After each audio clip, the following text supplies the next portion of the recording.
আমার সকল প্রিয় দর্শকদেরকে জানাই বাসন্তী পুজোর অষ্টমীর প্রীতি শুভেচ্ছা ও ভালোবাসা এবং রাম নবমীর অগ্রিম শুভেচ্ছা ও অভিনন্দন।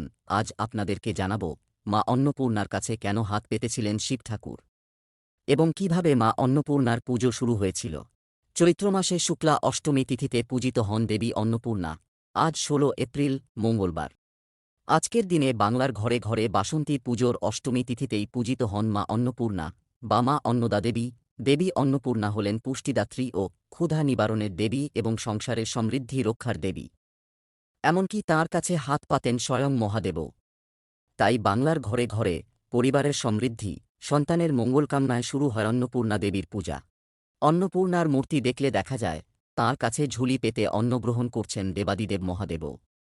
এর পিছনেও রয়েছে এক প্রচলিত গল্প, শিবগৌরীর ঘর সংসার কৈলাস পর্বতে। কিন্তু শিব আদলে ভিক্ষু, আর গৌরী তো হিমালয় কন্যা। এই নিয়ে শিবদুর্গার কলহ লেগে থাকত। একসময় রাগ করে ক্ষোভে দুঃখে গৌরী গেলেন বাপের বাড়ি। এবার সখী জয়া, বিজয়ার পরামর্শে তিনি ভাবলেন মহাদেবকে একটু শিক্ষা দেবেন। করলেন কি, দেবী জগতের সমস্ত অন্ন হরণ করলেন। ভিক্ষু শিব আর কোথাও অন্ন পান না। চারিদিকে শুধু অন্নের জন্য হাহাকার। শিব ঠাকুরকে ভিক্ষে দেবে কে? সবশেষে তিনি এলেন মা অন্নপূর্ণার কাছে। মা অন্নপূর্ণার তাঁকে অন্ন দিলেন। এতে মহাদেব খুব প্রসন্ন হন।